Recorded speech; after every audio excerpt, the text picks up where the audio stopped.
Assalamualaikum, selamat datang di Cerita Ocha. Semoga kalian tetap sehat ya. Yuk kita mulai ceritanya. Di suatu masa yang telah lama terkubur dalam debu sejarah, kala dunia belum bernama dan langit belum terbelah oleh batas negara, terdapat sebuah daratan hijau di antara dua samudera. Daratan itu tidak besar, namun begitu kaya. Hutan-hutannya rimbun, airnya bening mengalir dari mata-mata air yang sejuk, dan tanahnya begitu subur, menumbuhkan segala jenis tanaman tanpa diminta. Di pulau itu, dua kerajaan berdiri tegak dalam kebesaran dan harga diri, Kerajaan Alas Mayura di timur dan Kerajaan Sekotong di barat. Keduanya memiliki sejarah panjang dan leluhur agung yang selalu dibanggakan. Namun, seiring waktu, kebanggaan itu menjelma menjadi kesombongan. Tiap kali musim panen tiba, para bangsawan dari kedua kerajaan saling pamer hasil bumi. Ketika bulan purnama bersinar terang, para penyair dari timur dan barat saling melontarkan sindiran dalam bentuk syair. Dan ketika fajar menyingsing, pasukan-pasukan muda dari kedua kerajaan saling menantang dalam pertempuran kecil yang kian lama makin berdarah. Pulau itu perlahan berubah menjadi medan perang tak bernama. Tidak ada yang berani menamai pulau itu, karena tiap kerajaan menganggap pulau ini milik mereka sepenuhnya. Dan dengan tak adanya nama, tidak ada identitas yang menyatukan. Raja Alas Mayura, Datu Rakasena, adalah sosok yang gagah, berjenggot tebal dengan mata tajam bak elang. Ia pernah bertarung melawan bajak laut dari utara dan memenangkannya tanpa setitik luka. Ia memimpin rakyatnya dengan tangan besi namun penuh ketegasan. Di sisi lain, Raja Sekotong, Datu Permana, adalah sosok yang lembut tutur katanya, namun tajam pikirannya. Ia lebih suka berdiplomasi daripada menghunus pedang, namun jangan salah, sekali ia merasa dikhianati, amarahnya bisa membakar seluruh lembah. Dua pria hebat ini, sayangnya, tidak pernah duduk dalam satu perjamuan. Tidak karena mereka tidak bisa, melainkan karena mereka tidak mau. Ego menjadi tembok tinggi yang tak pernah bisa diruntuhkan. Dan rakyat pun hidup dalam bayang-bayang ketegangan, seperti tanah yang menunggu retakan gempa. Anak-anak kecil tumbuh dengan cerita tentang raja mereka sebagai pahlawan dan raja tetangga sebagai musuh. Kebencian diturunkan seperti warisan keluarga. Padahal, mereka hidup di tanah yang sama, menghirup udara yang sama, meminum air dari mata air yang sama. Konflik mencapai puncaknya ketika ditemukan sebuah mata air suci di lembah tengah, di antara dua wilayah yang belum pernah dijamah manusia. Airnya jernih seperti kristal, dan dipercaya memiliki kekuatan menyembuhkan segala penyakit. Mata air itu bernama Tiu Batu Kila. Kedua kerajaan mengirim pasukan untuk mengklaim sumber air tersebut. Disinilah benih perang besar ditaburkan. Bentrokan tak bisa dielakkan. Pasukan Alas Mayura datang dengan baju zirah merah menyala, membawa panji dengan lambang naga emas. Dari sisi barat, pasukan Sekotong muncul dengan zirah perak dan panji bergambar matahari bersinar. Suara trompet perang membelah hutan, dan tabuhan genderang memanggil darah untuk tumpah. Dalam seminggu, lebih dari 1.000 nyawa melayang. Hutan berubah menjadi ladang jenazah, dan sungai yang tadinya bening berubah merah karena darah. Jeritan ibu kehilangan anak, tangisan anak kehilangan ayah, dan ratapan para janda mengisi udara. Namun para raja tetap duduk di singgasana, saling menyalahkan, saling menuduh, tanpa sadar bahwa pulau itu sedang menangis. Di saat kehancuran itu mencapai batasnya, angin dari utara membawa kabar ke puncak Gunung Pelawangan, tempat tinggal seorang pertapa tua bernama Resi Bawuk. Ia telah tinggal di sana selama puluhan tahun, jauh dari hiruk-pikuk dunia. Banyak yang percaya ia bukan manusia biasa, tapi jelmaan roh penjaga pulau. Resi Bawuk tidak bicara banyak, namun sekali ia turun gunung, itu pertanda sesuatu yang besar akan terjadi. Dengan tongkat kayu tua dan jubah dari kulit kayu, ia berjalan menyusuri lembah yang hancur. Matanya menatap kosong pada pohon-pohon hangus terbakar, bangkai binatang yang tergeletak, dan manusia yang saling memandang dengan tatapan kebencian. Di sebuah bukit kecil, ia berhenti dan menancapkan tongkatnya ke tanah. Tanah itu berguncang pelan, dan langit menjadi kelam. Sudah cukup, ucapnya lirih, namun suaranya menggema ke seluruh pulau. Orang-orang terdiam. Bahkan angin berhenti bertiup, seolah bumi pun ingin mendengarkan. Dengan suara tenang, Resi Bawuk berbicara di hadapan para raja dan rakyat yang berkumpul di padang luas. Kalian telah mencemari tanah ini dengan darah, menjadikan pulau ini kuburan tanpa nama. Apakah ini warisan yang ingin kalian tinggalkan? Ia memandangi Datu Rakasena dan Datu Permana, yang untuk pertama kalinya berdiri bersebelahan dalam diam yang panjang. Tanah ini tidak memilih kalian. Kalianlah yang memilih saling membenci, lanjut sang resi. Kalian hidup di tanah yang sama, menghirup udara yang sama, meminum air dari bumi yang sama, tapi mengapa kalian saling menumpahkan darah? Suasana menjadi hening. Tidak ada jawaban. Hanya tangisan beberapa perempuan yang menggema pelan. Tanah ini tidak butuh raja yang sombong. Tanah ini butuh manusia yang lurus dan jujur. Maka berikan nama kepada pulau ini, agar luka ini bisa mulai sembuh. Kata-kata, lurus dan jujur, itu menggema dalam benak semua orang. Dalam bahasa Sasak, kata itu adalah Lombok. Dan dari sanalah, untuk pertama kalinya, pulau itu mendapatkan namanya. Malam itu, setelah Resi Bawuk mengucapkan kata-kata penuh makna itu, langit di atas pulau berubah menjadi terang. Bintang-bintang bermunculan satu persatu seperti lentera yang dinyalakan para leluhur dari langit. Angin bertiup lembut, membawa aroma tanah basah dan dedaunan, seolah alam pun menyambut keputusan untuk memberi nama kepada pulau yang selama ini tak memiliki identitas selain derita. Datu Rakasena yang biasanya keras dan tak pernah menunjukkan air mata, malam itu berlutut di hadapan rakyatnya dan mengusap matanya yang basah. Ia bukan menangis karena kalah, tapi karena merasa telah menjadi penyebab banyak penderitaan. Di sampingnya, Datu Permana juga merunduk, kedua tangannya mengepal erat, bukan untuk memegang pedang, melainkan menahan rasa bersalah yang menyesakkan dada. Aku telah buta oleh harga diri, ucap Rakasena lirih. Dan aku tuli oleh kehormatan semu, timpal Permana, suaranya nyaris tak terdengar. Rakyat menyaksikan momen itu dalam keheningan. Tidak ada tepuk tangan, tidak ada sorakan. Hanya embusan angin dan desir rumput yang menjadi saksi awal dari sebuah babak baru, babak penebusan dosa masa lalu. Pagi harinya, kedua raja mengadakan pertemuan di tepi mata air Tiu Batu Kila yang kini telah bersih kembali. Tak ada pengawal bersenjata, tak ada baju perang, hanya dua pemimpin yang duduk bersila dengan pakaian sederhana, diapit oleh rakyat dari kedua kerajaan yang masih tak percaya dengan apa yang mereka lihat. Di tengah pertemuan itu, Resi Bau kembali hadir, membawa satu batu pipih yang diukir dengan tangan kanannya sendiri. Di atas batu itu, tertulis dalam aksara tua, Lombok, tanah yang lurus dan jujur. Resi menyerahkan batu itu kepada dua raja. Pecahkanlah jika kalian masih ingin saling menyakiti. Tapi jika kalian ingin berdamai, tanam batu ini di titik tengah pulau dan biarkan ia menjadi saksi bahwa manusia bisa berubah. Para raja saling memandang. Tanpa berkata-kata, mereka bangkit, lalu berjalan bersama menuju pusat pulau. Di sebuah dataran tinggi, mereka menggali tanah dengan tangan mereka sendiri dan menanam batu itu. Tak lama kemudian, hujan turun lembut, membasahi tanah yang baru dinamai. Seolah langit sendiri merestui nama itu, Lombok. Hari-hari berikutnya menjadi awal dari perubahan besar. Rakyat yang dahulu terbagi, kini saling membantu membangun kembali desa-desa yang hancur.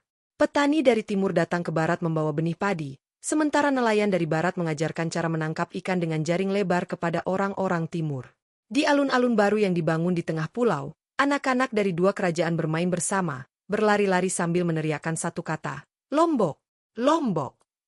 Kata itu menjadi lagu di bibir mereka, menjadi doa yang tulus tanpa tahu sejarah kelam di baliknya.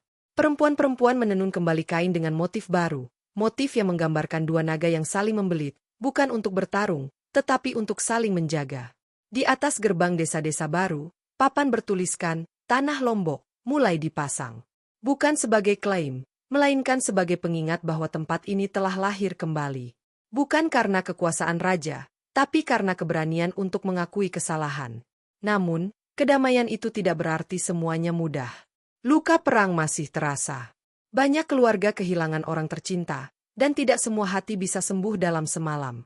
Ada seorang ibu dari Sekotong yang setiap malam duduk di samping makam anaknya yang gugur di medan perang. Ia membawa bunga liar dan lilin kecil, dan kadang berdoa sambil menangis. Di sisi lain pulau, seorang janda dari Alas Mayura setiap hari membuatkan makanan untuk anak yatim dari kedua belah pihak, karena katanya, semua anak sekarang adalah anakku. Luka memang butuh waktu untuk sembuh, tapi dengan nama Lombok, semua orang merasa punya alasan untuk mencoba. Di mata mereka, kata itu bukan hanya sebutan geografis, tapi harapan baru. Harapan bahwa jika mereka hidup dengan hati yang lurus dan niat yang jujur, tanah ini akan menerima mereka, dan anak cucu mereka tidak akan lagi mewarisi kebencian, melainkan cinta pada tanah yang sama. Tahun-tahun berlalu. Generasi berganti. Kedua kerajaan akhirnya melebur, bukan karena kekalahan, tapi karena kesadaran. Tidak ada lagi raja, hanya pemimpin rakyat yang dipilih karena kebijaksanaan, bukan karena darah keturunan. Resi Bawuk menghilang suatu malam, seperti kabut yang memudar saat matahari muncul. Tapi batu bertuliskan, Lombok, masih berdiri kokoh di pusat pulau, kini dikelilingi taman dan bunga liar. Setiap tahun, orang-orang dari berbagai penjuru pulau datang ke sana untuk memperingati hari penamaan, mengenang hari ketika dua musuh berdamai karena satu kata, Lombok. Di sekolah-sekolah, anak-anak diajarkan legenda ini bukan sekadar cerita, tapi sebagai pelajaran moral. Apa arti Lombok? Tanya guru. Lurus dan jujur, jawab murid serentak. Dan setiap kali langit mulai mendung dan angin terasa berat, para tetua akan berkata, jangan biarkan tanah ini kehilangan makna namanya. Karena mereka percaya, selama hati manusia tetap lurus dan jujur, pulau ini akan terus menjadi rumah, bukan ladang perang. Di desa kecil bernama Pelambik, tak jauh dari tempat batu, Lombok, ditanam, tinggal seorang lelaki tua bernama Pak Tua Selamet. Ia adalah saksi hidup masa perang dan perdamaian. Dulu, ia adalah seorang prajurit dari Alas Mayura, dan tangannya pernah menumpahkan darah orang sekotong. Tapi kini, di usia senjanya, ia menghabiskan hari-harinya dengan mengajari anak-anak membuat layang-layang dari daun lontar dan menulis puisi di atas daun lontar kering. Di antara bait-bait puisinya, selalu ada satu kalimat yang ia ulang. Tanah ini telah dimaafkan oleh langit, tinggal kalian yang harus belajar memaafkan diri sendiri. Anak-anak mencintai Pak Selamet bukan karena ia pintar atau kuat, tapi karena ia selalu bercerita dengan mata berkaca-kaca. Dulu, kupikir tanah ini milikku karena aku menghunus pedang lebih dulu, katanya suatu sore kepada anak-anak. Tapi ternyata, tanah ini milik siapa saja yang rela menundukkan kepala dan mengakui kesalahan. Kata-kata itu menjadi bagian dari pelajaran hidup yang tak tertulis tapi selalu melekat di hati generasi baru. Di sisi lain pulau, di lereng Bukit Merese, tinggal seorang perempuan bernama Inak Narsa, janda dari prajurit sekotong yang gugur dalam pertempuran merebut mata air. Ia tidak pernah menikah lagi, dan memilih hidup mengumpulkan daun dan akar hutan untuk dijual di pasar. Tapi setiap Jumat, ia memasak makanan hangat, sop kelor dan nasi jagung, dan membagikannya kepada siapapun yang lewat rumahnya. Ketika ditanya kenapa ia begitu baik pada orang yang mungkin pernah membunuh suaminya, ia hanya tersenyum dan berkata, dendam itu seperti minum air laut. Semakin kau minum, semakin haus kau dibuatnya. Aku tidak ingin mati karena haus. Di dinding rumahnya, tergantung lukisan sederhana dua tangan saling menggenggam, dan di bawahnya tertulis kata, Lombok. Ia percaya kata itu bukan sekadar nama, melainkan jembatan menuju ketenangan batin. Suatu malam, di tahun ke-50 setelah batu, Lombok, ditanam, para pemimpin desa berkumpul di dataran pusat pulau. Mereka datang dari seluruh penjuru, dari Sembalun, Sekarbela, Lingsar, hingga Jerowaru. Mereka datang bukan untuk perang, tapi untuk mengadakan musyawarah agung memperingati 1,5 abad perdamaian. Lilin-lilin dinyalakan di sekeliling batu, dan para tetua membacakan syair kuno tentang perjalanan tanah ini dari ladang darah menjadi taman kasih. Seorang pemuda dari barat dan seorang gadis dari timur membacakan bersama-sama kalimat pembuka. Kami berdiri di tanah yang sama, di bawah langit yang sama, dan mewarisi nama yang sama, Lombok. Di akhir malam, semua orang memejamkan mata, mengheningkan cipta, bukan karena duka, tapi karena rasa syukur yang begitu dalam. Tak sedikit dari mereka yang meneteskan air mata, merasakan bahwa nama yang diwariskan leluhur bukan sekadar identitas, tapi ikrar abadi untuk hidup dalam kebaikan. Meski pulau ini tak lagi dihantui perang antar kerajaan, tantangan baru datang dalam wujud yang berbeda. Alam yang dulu bersahabat kini mulai menunjukkan tanda-tanda murka karena ulah manusia. Hutan-hutan ditebang, sungai tercemar, dan lahan-lahan dijual kepada orang luar tanpa berpikir panjang. Para tetua kembali mengingatkan, jangan ulangi kesalahan leluhur kalian, kali ini bukan pedang yang menghancurkan Lombok, tapi keserakahan. Namun di tengah kerusakan itu, banyak pula yang bangkit menyuarakan harapan. Gerakan anak muda tumbuh, menjaga hutan, membersihkan sungai, dan mengajarkan anak-anak tentang sejarah nama pulau ini. Mereka membuat mural di dinding kota, dua raja saling bersalaman, Resi Bawuk di tengah, dan tulisan besar yang berbunyi, lurus dan jujur, itulah Lombok. Nama itu menjadi pegangan moral dalam menghadapi zaman baru. Karena mereka sadar, jika tanah ini pernah selamat dari perang, ia juga bisa selamat dari kehancuran, asal manusianya tidak kehilangan arah. Suatu pagi yang cerah, seorang anak laki-laki bertanya kepada ibunya saat mereka berdiri di tepi pantai Kuta, menatap laut biru yang membentang jauh. Bu, kenapa pulau kita dinamakan Lombok? Sang ibu tersenyum, mengangkat anaknya dan menunjuk ke arah matahari terbit dari ufuk timur. Karena dulu, Orang-orang saling membenci dan saling melukai. Tapi ada satu orang bijak yang berkata, hanya dengan hati yang lurus dan niat yang jujur, tanah ini akan pulih. Sejak itu, tanah ini dinamai Lombok. Si anak diam sejenak, lalu bertanya, apa kita masih jujur, Bu? Sang ibu tidak langsung menjawab. Ia memeluk anaknya erat, menatap lautan yang diam, dan berkata pelan, kita sedang belajar. Dan selama kita masih ingin belajar menjadi jujur, nama ini tetap layak kita jaga. Laut tetap tenang, angin berhembus lembut, seolah pulau ini mengerti bahwa Lombok bukan hanya tempat, tapi jiwa yang hidup di dalam hati orang-orang yang memilih kebaikan. Di balik hamparan sawah desa teratak, hidup seorang pemuda bernama Jalur, anak dari keluarga petani yang sederhana. Jalur dikenal keras kepala, sering memberontak terhadap aturan, dan tak jarang membuat resah tetua desa. Ia sering berkata, kenapa harus jujur kalau dunia hanya memihak yang licik? Kata-katanya menusuk, mencerminkan kegelisahan generasi yang tumbuh di tengah perubahan cepat. Ayahnya, seorang pria tua bernama Pak Burhan, pernah berkata sambil menatap jauh ke arah hutan, anakku, tanah ini pernah banjir darah karena orang lupa pada kejujuran. Kalau kau mengulanginya, mungkin bukan perang yang datang, tapi kehancuran dalam bentuk lain. Tapi Jalur hanya mendengus. Baginya, cerita-cerita tentang Resi Bawuk dan Dua Raja hanyalah dongeng masa lalu, tak relevan di dunia di mana uang dan pengaruh bicara lebih keras daripada hati. Namun suatu hari, saat ia tersandung oleh akar pohon besar dan jatuh di sebuah mata air di tengah hutan, ia menemukan sesuatu yang mengubahnya. Batu pipih kecil bertuliskan, lurus dan jujur, dengan aksara yang sama seperti di tugu pusat pulau. Batu itu membuat Jalur diam untuk waktu yang lama, matanya menerawang, seolah untuk pertama kalinya ia mendengar suara tanah yang telah lama ia abaikan. Setelah kejadian itu, Jalur berubah perlahan. Ia mulai membantu ayahnya bertani, membersihkan sungai dari sampah, bahkan mengajar anak-anak membaca dan menulis di balai bambu. Orang-orang desa semula curiga, namun lama-kelamaan mereka melihat ketulusan di balik perubahannya. Suatu malam di rapat desa, Jalur berdiri dan berkata dengan suara yang tak lagi dipenuhi amarah. Aku tidak tahu apakah aku bisa menjadi orang yang lurus dan jujur, tapi aku tahu aku ingin tinggal di tanah yang tidak malu pada namanya. Kalimat itu menggema di balai desa. Beberapa orang menunduk, merasa disentil. Ada yang meneteskan air mata. Di akhir pidatonya, Jalur menyerahkan batu kecil yang ia temukan di hutan kepada kepala desa. Batu ini yang bicara padaku. Bukan lewat suara, tapi lewat hati. Sejak saat itu, Jalur dianggap sebagai pemuda harapan baru. Tidak karena ia sempurna, tapi karena ia berani berubah. Dan perubahan itulah inti dari nama Lombok, tanah di mana setiap orang bisa menemukan jalan lurusnya, tak peduli seberapa jauh ia sempat menyimpang.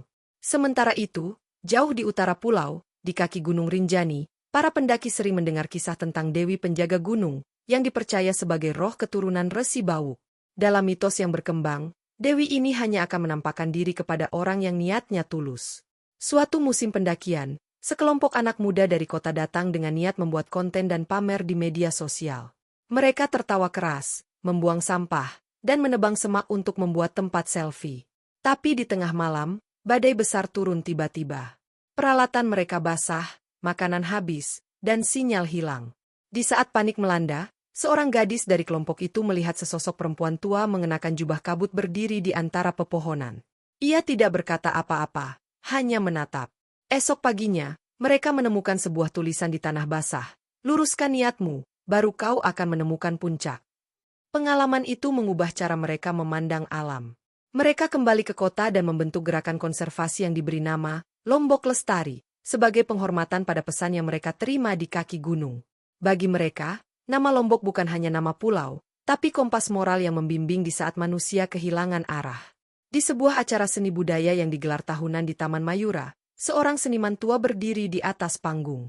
Namanya Pak Gawe, maestro penari tradisional Sasak yang kini berjalan dengan tongkat. Ia membuka acara dengan tarian tua berjudul Perang dan Perdamaian. Tubuhnya ringkih, tapi gerakannya masih menyimpan makna. Setiap gerakan tangannya menceritakan kisah dua raja yang bertikai, lalu berlutut di hadapan kebenaran. Penonton diam terpaku. Saat tarian selesai, Pak Gawe mengangkat tongkatnya dan berkata, Lombok bukan sekadar tempatmu lahir. Lombok adalah tempat hatimu memilih jujur, bahkan ketika dunia mengajakmu bohong. Semua orang berdiri memberi tepuk tangan, bukan karena tarian itu indah, tapi karena mereka merasa dihidupkan kembali oleh ingatan tentang asal-usul mereka sendiri. Di antara penonton, seorang bocah kecil bertanya pada ibunya, "Bu, kalau aku menari seperti Pak Gawe, aku bisa jujur juga?" Ibunya tersenyum sambil mengelus kepala anaknya. "Jadi jujur tak perlu jadi penari, Nak. Tapi kalau kamu menari dari hati, kejujuranmu akan sampai ke siapapun yang melihatnya." Dan begitu waktu terus berjalan, generasi terus berganti, cerita tentang asal-usul nama Pulau Lombok terus hidup. Tak pernah tercetak di buku pelajaran sekolah resmi, tapi disampaikan dari mulut ke mulut, dari tetua ke cucu, dari guru ke murid, dari tanah kepada langit dan kembali ke manusia. Cerita itu hidup di tembang-tembang tradisional, dalam ukiran bambu, di tenunan kain, dan bahkan dalam diam-diam para petani menanam padi dengan niat baik. Lombok, dalam setiap napas orang yang mengerti, bukan sekadar nama. Ia adalah warisan. Ia adalah pengingat. Ia adalah luka yang disembuhkan, dendam yang diredam, dan cinta yang dipelihara. Di peta dunia, Lombok mungkin hanya sebuah pulau kecil. Tapi di hati mereka yang tahu kisahnya, Lombok adalah dunia yang menunjukkan bahwa manusia bisa memilih kebaikan, bisa belajar dari masa lalu, dan bisa hidup berdampingan dengan damai. Dan selama kata Lombok masih disebut dengan rasa hormat, maka pulau ini akan terus berdetak, bukan hanya di bumi, tapi juga di hati. Di tengah geliat perubahan zaman yang melaju seperti arus deras, tak semua orang bisa bertahan. Di kota Mataram yang kini penuh gedung dan suara kendaraan, seorang guru tua bernama Bu Inak Sumarni mengajar di sekolah dasar negeri yang nyaris terlupakan. Sekolah itu berdiri di pinggir kota, dikelilingi rumah-rumah semi permanen dan lorong-lorong sempit. Murid-muridnya banyak berasal dari keluarga miskin, dengan mimpi yang terkadang terkubur oleh kerasnya hidup. Tapi Bu Inak tidak pernah menyerah. Setiap pagi, ia berdiri di depan kelas, membuka pelajaran bukan dengan bacaan buku teks, melainkan cerita tentang dua kerajaan, mata air yang diperebutkan, dan pertapa tua yang menenangkan pulau. "Anak-anak," katanya suatu hari, "kalian hidup di pulau yang bernama Lombok. Itu berarti kalian harus belajar hidup dengan hati yang lurus dan niat yang jujur, bahkan saat kalian merasa dunia tidak adil." Seorang anak lelaki mengangkat tangan, matanya tajam penuh rasa ingin tahu. "Bu, apakah kejujuran bisa membuat kita kenyang?" Bu Inak tersenyum, menatap matanya dengan kelembutan. "Kejujuran tidak mengenyangkan perut, Nak. Tapi ia akan menumbuhkan pohon yang kelak memberi makan banyak orang. Dan yang bisa menanam pohon itu adalah kalian." Tak jauh dari sana, di dusun kecil bernama Kuripan, seorang kakek buta bernama Amak Madi setiap malam duduk di bel bambu sambil memainkan gambus tua peninggalan kakeknya.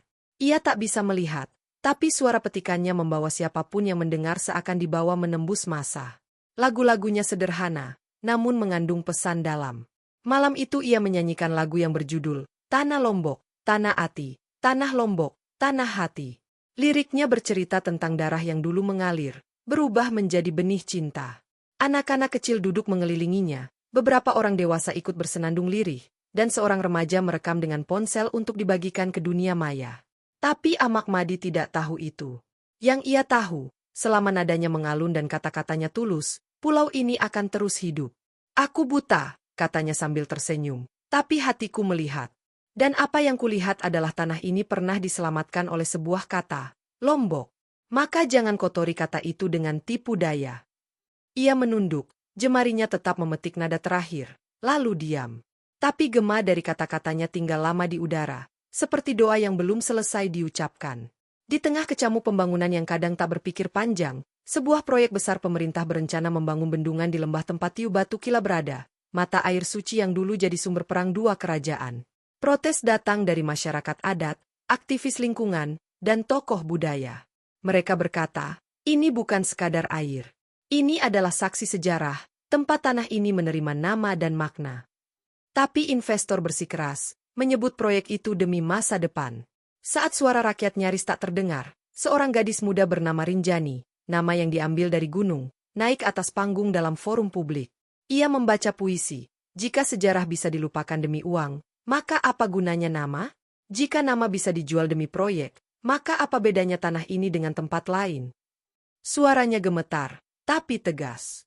Warga mulai bersatu, tanda tangan dikumpulkan, surat dikirimkan ke pusat. Dan pada akhirnya, di tengah tekanan publik yang membesar, proyek itu dibatalkan. Tiu Batu Kila selamat. Rinjani tersenyum dalam diam. Ia tidak menyelamatkan mata air itu sendiri, tapi ia menjadi gema dari janji yang dibuat ratusan tahun lalu, bahwa Lombok akan dijaga oleh hati yang lurus dan niat yang jujur. Kini, di setiap rumah di desa-desa Lombok, terutama saat upacara adat, akan selalu ada satu bagian dari prosesi yang mengingatkan asal-usul nama tanah mereka. Di ritual, ngaturang sesajen, atau persembahan kepada leluhur, mereka menyebut nama Resi Bawuk, dua raja besar, dan batu bertuliskan, lurus dan jujur. Di atas daun pisang yang menjadi wadah sesaji, bunga berwarna merah dan putih selalu diletakkan bersebelahan, melambangkan dua kerajaan yang dulu bertikai kini bersatu. Anak-anak kecil diajari tembang tradisional yang liriknya berbunyi, Lombok tanak dak ngaso, ate lurus te langgar, Lombok tanah tak pernah lelah, hati lurus tak boleh dilanggar. Di sekolah, lomba menulis esai tentang makna kejujuran digelar setiap tahun. Dan yang paling menyentuh, di hari peringatan penamaan pulau, seluruh listrik dimatikan selama 1 jam pada malam hari. Selama itu, orang-orang duduk bersama keluarga, menyalakan lilin, dan menceritakan ulang kisah asal-usul tanah mereka. Tidak ada teknologi, tidak ada kebisingan. Hanya cerita, hati, dan harapan. Karena Lombok bukan dibangun oleh mesin, tapi oleh kesadaran manusia yang memilih untuk memulai ulang. Dan pada akhirnya, saat kita berdiri di tepi pantai Senggigi melihat matahari tenggelam, atau di puncak Rinjani melihat kabut menyelimuti Segara Anak, kita tidak hanya melihat pemandangan indah. Kita sedang menyaksikan bukti bahwa tanah ini pernah terluka, tapi tidak hancur, pernah berdarah, tapi memilih sembuh. Setiap angin yang menyapu wajah kita membawa pesan, ingatlah mengapa pulau ini dinamai Lombok. Nama ini bukan hasil penaklukan, bukan hasil kesepakatan diplomatik, tapi lahir dari luka, duka, dan keberanian untuk berubah. Lombok adalah cerita tentang bagaimana manusia bisa lebih baik dari egonya, lebih tinggi dari nafsunya, dan lebih lembut dari dendamnya. Dan selama kita hidup dengan nilai-nilai itu, lurus, jujur, rendah hati, maka kita semua, siapapun kita, dari manapun asal kita, berhak menyebut tanah ini rumah. Karena Lombok bukan milik masa lalu. Ia adalah janji masa depan yang harus terus ditepati. Pulau Lombok kini tak lagi sekadar sepetak tanah di peta Indonesia bagian timur. Ia telah menjadi rumah bagi jutaan jiwa yang hidup dengan warna-warni perbedaan, agama, budaya, adat, dan bahasa. Tapi di tengah semua itu, ada satu kesamaan yang mengikat mereka, sejarah yang diwariskan lewat kisah, bukan lewat senjata.